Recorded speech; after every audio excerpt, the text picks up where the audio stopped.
नमस्कार, आप देख रहे हैं न्यूज 18 राजस्थान। आपके साथ मैं हूं अभिषेक। खबर तो खास है, और खास क्यों है आप देखेंगे तो आप भी समझ ही जाएंगे, क्योंकि यह खबर कुछ खास है, कुछ अलग है, प्रेरणा देने वाली है। वो खबर जिसे जानना जरूरी है। तो चलिए चलते हैं खबर तो खास है के सफर पर।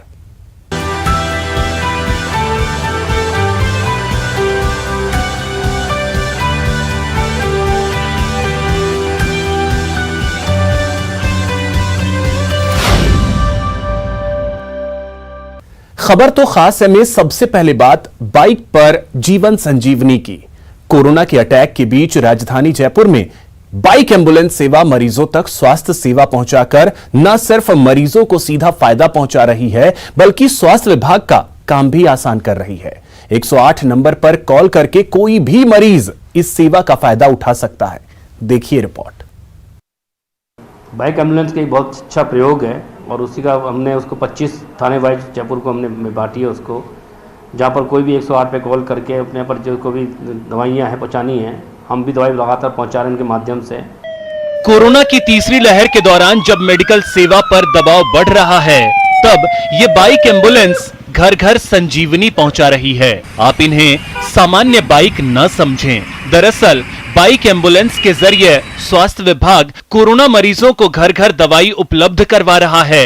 राजधानी जयपुर में 25 थाना इलाके में जरूरतमंदों की एक कॉल पर स्वास्थ्य विभाग सेवा उपलब्ध करवा रहा है।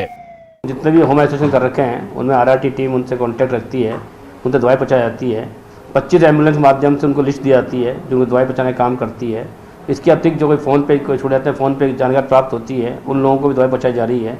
इस प्रकार से उनको आइसोलेशन भी कराया जा रहा है, क्वारंटाइन भी किया जा रहा है और दवाइयाँ पहुँचाई जा रही हैं। तीनों तेज़ी से हम काम कर रहे हैं और लगता है कि हम इसको देखते हुए संक्रमण की दर में धीरे धीरे कमी आने लगी। कोरोना काल में पहली और दूसरी लहर के दौरान संक्रमित मरीजों को होम आइसोलेशन और अन्य जरूरी सामान लेने में काफी दिक्कतों का सामना करना पड़ रहा था, लेकिन इससे सबक लेते हुए बाइक एम्बुलेंस के आइडिया पर काम शुरू हुआ और इसका असर साफ दिख रहा है। मरीजों को कोरोना प्रोटोकॉल के तहत सभी तरह की दवाएं किट में उपलब्ध हैं, जिसमें 5 से 7 दिन की दवाएं होती हैं। हमारे किट के अंदर पूरा जो कोविड का जो प्रोटोकॉल है, जिसमें अजिथ्रोमाइसिन है, एंटी एलर्जिक टैबलेट सिट्रीजिन है, बुखार के लिए पैरासिटामोल गोली इसके अंदर है, विटामिन की गोली है, एसिडिटी से रोकने की एसिडिटी की गोली भी साथ में हमने उसमें रखी है और विटामिन सी की च्यूएबल गोली है वो उसमें किट के अंदर डाली है।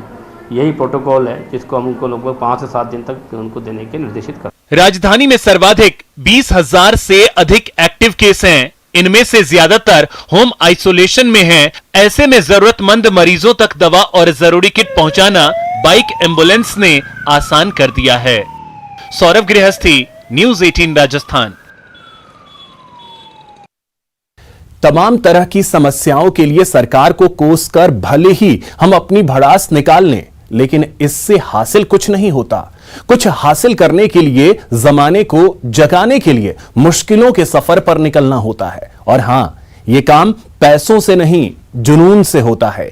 यकीन नहीं तो बाड़मेर की इस बेटी को देखिए। उसे गुमा है कि मेरी उड़ान कुछ कम है, मुझे यकीन है कि ये आसमान कुछ कम है। इस जज्बे के साथ निकली बाड़मेर की बेटी ने वो कमाल कर दिखाया है जो समाज के लिए मिसाल बन गया। नीतू ने 108 दिन में बाइक से देश का कोना कोना नाप दिया, जिसमें देश के 28 राज्य के साथ ही 9 केंद्र शासित प्रदेश भी शामिल थे। इस दौरान नीतू ने पर्यावरण और जल संरक्षण के संदेश को देश के 10,000 नौजवानों तक पहुंचाया। वैसे नीतू चोपड़ा का लक्ष्य 1 लाख युवाओं तक पहुंचाना था, लेकिन कोरोना की बेकाबू रफ्तार की वजह से ऐसा मुमकिन नहीं हो पाया। ये है और युवा जगेगा देश बचेगा के आह्वान के साथ में हम निकले थे, क्योंकि कुछ भी करना है तो युवाओं को जगाना जरूरी है और वही देश के आने वाले भावी कर्णधार हैं। तो प्रकृति जल है तो कल है, प्रकृति है तो हम है का संदेश हमने जा के हर स्टेट में दिया। क्योंकि प्रधानमंत्री जी अभी जो एक एग्रीमेंट करके आए कि हम कार्बन एमिशन को कम करेंगे और उसके लिए 100 मोटो एक्शन लेंगे। ये 100 मोटो एक्शन का बेस्ट उदाहरण है। ऐसे युवा अगर निकल पड़े तो पर्यावरण संरक्षण वाला काम भी हो जाएगा। और जो हमने टारगेट सेट किया है नेट जीरो का, अत्यंत प्रसन्नता का विषय है कि राजस्थान की एक बेटी ने देश की युवा पीढ़ी में जल संरक्षण और पर्यावरण के महत्व को जागृत करने के लिए पूरे देश की मोटरसाइकिल पर 108 दिन में यात्रा की। नीतू चोपड़ा लोगों को जगाने की मुहिम पर निकल पड़ी थी, लेकिन इस रास्ते में मुश्किलें कदम कदम पर मुंह बाए खड़ी थी। पर कहते हैं ना, उम्मीद वक्त का सबसे बड़ा सहारा है, गर हौसला है तो हर मौज में किनारा है। नीतू ने 26 सितंबर 2020 को अपने एक साथी मुकुल के साथ खारदुंगला से इस यात्रा की शुरुआत की थी, लेकिन अंडमान में मुकुल की तबीयत खराब हो गई। वो अपने घर लौट गया। इसके बाद नीतू के सामने अंतहीन सड़क और रास्ते की तमाम मुश्किलें थी, टायर फटने से लेकर बाइक खराब होने तक की। ऐसे में बस एक ही चीज, लोगों का एक ही सवाल उन्हें आगे बढ़ने की प्रेरणा देता था। एक लड़की होते हुए आप ये सब कैसे कर लेती हैं, और वो भी बगैर पैसों के। ये है, और युवा जगेगा देश बचेगा के आह्वान के साथ में हम निकले थे, क्योंकि कुछ भी करना है तो युवाओं को जगाना जरूरी है, और वही देश के आने वाले भावी कर्णधार हैं। तो प्रकृति जल है तो कल है, प्रकृति है तो हम है का संदेश हमने जा के हर स्टेट में दिया। वैसे बाड़मेर के बालोतरा की रहने वाली नीतू चोपड़ा की ये दूसरी राइड थी। उनकी पहली राइड प्रियंका रेड्डी के सामूहिक बलात्कार के विरोध में थी, जो 18 दिनों में पूरी हुई थी। यानी तमाम तरह की समस्याओं से देश और समाज को जागरूक करना ही नीतू की जिंदगी का मकसद है। तो मकसद का मान रखिए, देश और समाज की बेहतरी की दिशा में अपना योगदान दीजिए। न्यूज़ 18 राजस्थान के लिए दिल्ली से राजीव तिवारी की रिपोर्ट।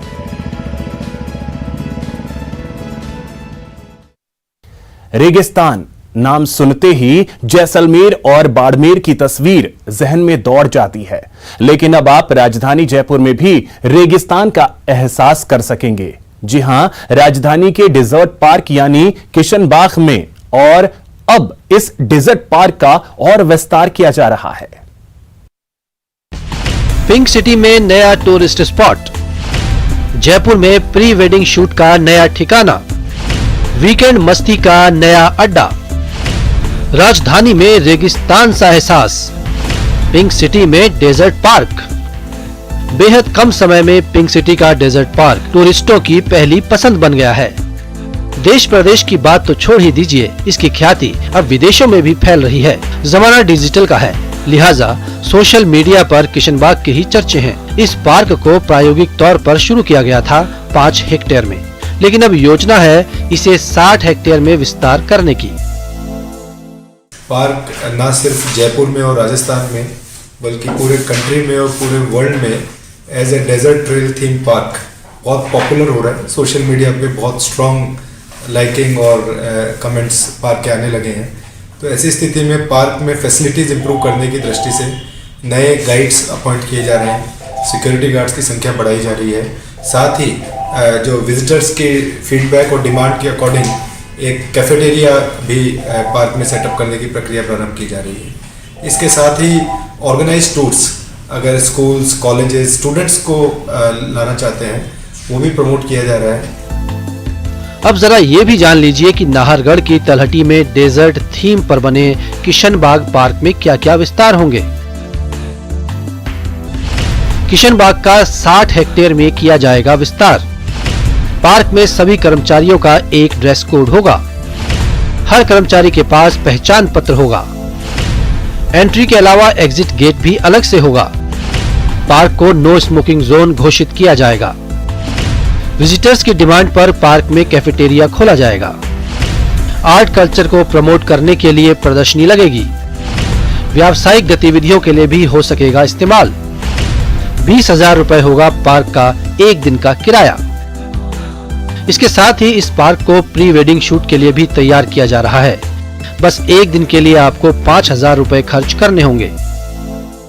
ये काफ़ी डिमांड आने लगी थी फोटोग्राफी की, प्री वेड शूट्स की, बर्थडे शूट्स की, तो उसके लिए फोटोग्राफी के लिए भी उसमें प्रोविजंस किए गए हैं, कमर्शियल और नॉन कमर्शियल। और एक बार कोविड की स्थिति सामान्य होने के बाद आर्ट, कल्चर, ट्रेडिशन, हैंडीक्राफ्ट और डेजर्ट प्लांट्स एंड वेजिटेशन को प्रमोट करने के लिए वहाँ इवेंट्स और एग्जीबिशंस भी लगाए जाएंगे। तो आप भी तैयार हो जाइए डेजर्ट पार्क की सैर करने के लिए, क्योंकि इस पार्क में पहुंचकर आप गुलाबी नगरी में जैसलमेर और बाड़मेर जैसा माहौल पाएंगे और पार्क की खूबसूरती के मुरीद हो जाएंगे। जयपुर से न्यूज़ 18 राजस्थान के लिए लवली वाधवा की रिपोर्ट। संविधान हमारे लोकतंत्र की आत्मा है, जो हमें अपने अधिकारों के साथ साथ हमें कर्तव्यों का भी पाठ पढ़ाता है। इन अधिकारों और कर्तव्यों को लोग समझ सकें, इस उद्देश्य के साथ राजसमंद के लोगों ने संविधान का मंदिर ही बना डाला। समता, ममता और बड़े भाईचारा, स्नेह की माटी और एकता का गारा, फले फूले लहलहाए भारत का स्वतंत्र, जन जन तक पहुँचे लोकतंत्र के मंत्र।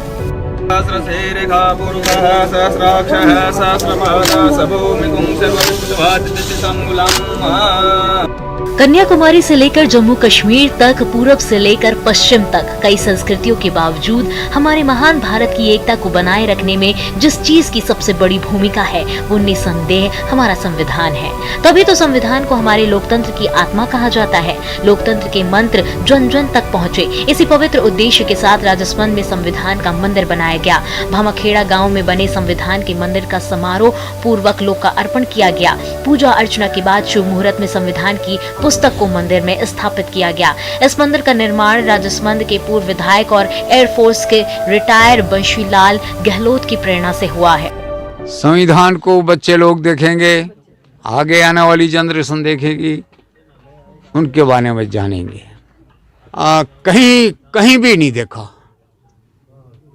केवल दिमाग में ही मेरे को 4 बजे रात को आई थी जब बिठाने के विचार हुआ, और कहीं संविधान का तो कहीं देखा नहीं।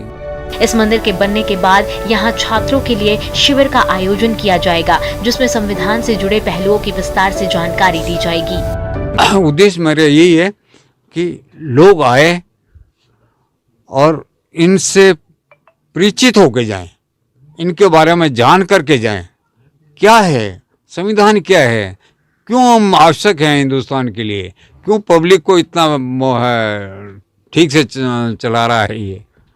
तो एक तो लोग सीखें देख कर। इसका योगदान रहेगा शिविर जो लगाए जाएंगे और कई क्लासेज यहाँ होगी। हमारा लोकतंत्र और समृद्ध बने, लोग अपने अधिकारों और कर्तव्यों के प्रति जागरूक बने, इसके लिए जरूरी है कि हमें अपने संविधान में निहित तत्वों की जानकारी हो। बेशक संविधान का ये मंदिर इस दिशा में अहम भूमिका निभाएगा। न्यूज़ 18 राजस्थान के लिए राजसमंद से अलकेश सनर की रिपोर्ट। ब्रेक के बाद आपका स्वागत है और अब खबर तो खास है, में बारी है उनसे मिलवाने की जिनकी 24 घंटे की चौकसी की वजह से हम घर में सुरक्षित सोते हैं। बात बीएसएफ की, जो सरहद पर इन दिनों विशेष अभियान चला रही है। नाम है ऑपरेशन सर्द हवा।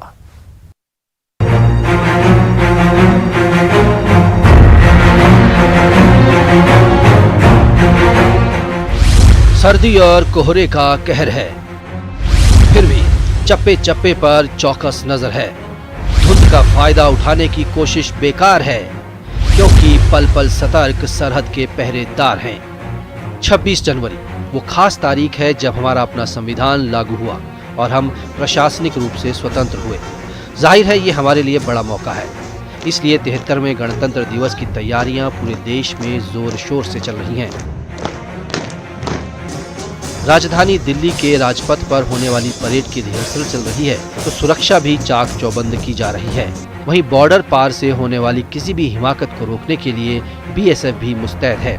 सर्दी और धुंध की आड़ में दुश्मन के नापाक मंसूबों को ध्वस्त करने के लिए बीएसएफ ऑपरेशन सर्द हवा शुरू करने जा रहा है। 22 जनवरी से शुरू होने वाला ये विशेष निगरानी अभियान 28 जनवरी तक चलेगा। इस खास अभियान के तहत जैसलमेर से लगती सरहद की चौकसी भी बढ़ा दी जाएगी। इस दौरान तारबंदी के आसपास नफरी बढ़ा दी जाएगी। बीएसएफ के जवान 24 घंटे सरहद की निगरानी तो करेंगे ही, साथ ही जवानों की हौसला अफजाई के लिए अधिकारी भी तैनात रहेंगे। दरअसल इन दिनों सरहदी इलाकों में सर्दी का खासा असर देखने को मिलता है। साथ ही देर रात से सुबह तक धुंध भी छाई रहती है। इस धुंध का फायदा उठाकर कोई घुसपैठ न हो, इसके लिए बीएसएफ की ओर से ऑपरेशन सर्द हवा के तहत सजग रहते हुए कड़ी निगरानी की जाती है। ऑपरेशन सर्द हवा के दौरान कैमल पेट्रोलिंग भी बढ़ा दी जाएगी।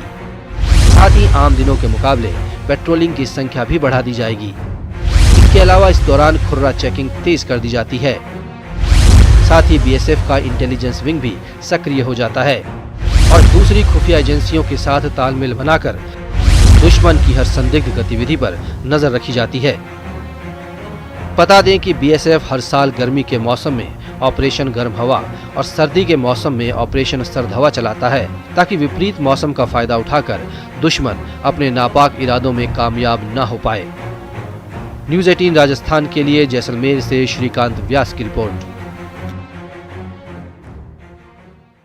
कड़ाके की ठंड और कोहरे में भी अगर भारत पाक सीमा पर बीएसएफ जवानों के लिए ऊंट ही सबसे बड़े साथी साबित हो रहे हैं, तो इसकी एक खास वजह है। क्या है वो वजह, देखिए इस रिपोर्ट में।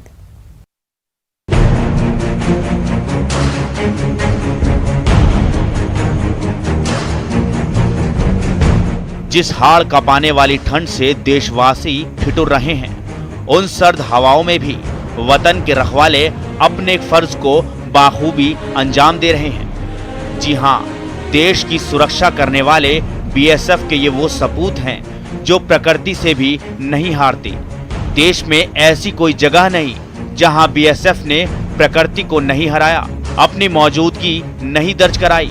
तस्वीरें इस बात की तस्दीक करती हैं। बीएसएफ के जाबाज रात में फट्टा गश्त यानी फट्टा परेड और कैमल पेट्रोलिंग के जरिए सीमा पर चौकसी कर रहे हैं। अपने उस साथी के सहारे जो हर कदम पर उनका साथ दे रहा है, उनकी मुश्किल आसान कर रहा है। रेगिस्तान के जहाज पर बीएसएफ को नाज, सबसे जुदा है बेजुबानों का अंदाज। ऊंटों की ताकत के आगे मशीनों की हुई हार। ऊंटों की नफरी बढ़ाने पर बीएसएफ कर रहा विचार। सरहद की हिफाजत में बीएसएफ के साथ कदम ताल करने वाले ये वो बेजुबान हैं जिनकी सलाहियत का लोहा दुनिया मानती है। वजूद में आने के बाद से बीएसएफ के जवान ऊंटों पर सवार होकर सरहद की सुरक्षा सुनिश्चित करते आए हैं। किसी भी तरीके की कोई हलचल नहीं हो, इसके लिए जवान इस जो रास्ता मैं आपको दिखा रहा हूं, इसी रास्ते के ऊपर सुबह होते ही फट्टा लगाते हैं, ताकि पूरे दिन में किसी तरीके का कोई भी व्यक्ति का यहां आवागमन हो तो उसके फुटप्रिंट मिल सके। राजस्थान के रेगिस्तानी इलाकों के 4 जिलों बाड़मेर, जैसलमेर, बीकानेर और श्रीगंगानगर के साथ लगभग 1200 किलोमीटर लंबी अंतर्राष्ट्रीय सीमा लगी है। इसकी निगरानी का जिम्मा है दुनिया के सबसे बड़े अर्धसैनिक बल बॉर्डर सिक्योरिटी फोर्स यानी बीएसएफ के पास। रेगिस्तान का जहाज कहे जाने वाले ऊंट बॉर्डर पर बीएसएफ का अभिन्न अंग है। और क्यों ना हो, रेगिस्तान में ऊंटों की ताकत के आगे मशीनें जो जवाब दे चुकी हैं। केंद्र सरकार की हरी झंडी मिलने के बाद बीएसएफ ने कई अंतर्राष्ट्रीय कंपनियों के सैंड स्कूटर्स की ट्रायल की। स्कूटर्स को रेत के टीलों पर परखा गया। जैसलमेर से सटी अंतर्राष्ट्रीय सीमा पर गश्त के लिए 2 सैंड स्कूटर्स तैनात किए गए, लेकिन ये स्कूटर थार के रेगिस्तान और विषम भौगोलिक परिस्थितियों में हांफने लगे, जिसके बाद ऊंटों की अहमियत पर एक बार फिर मोहर लग गई।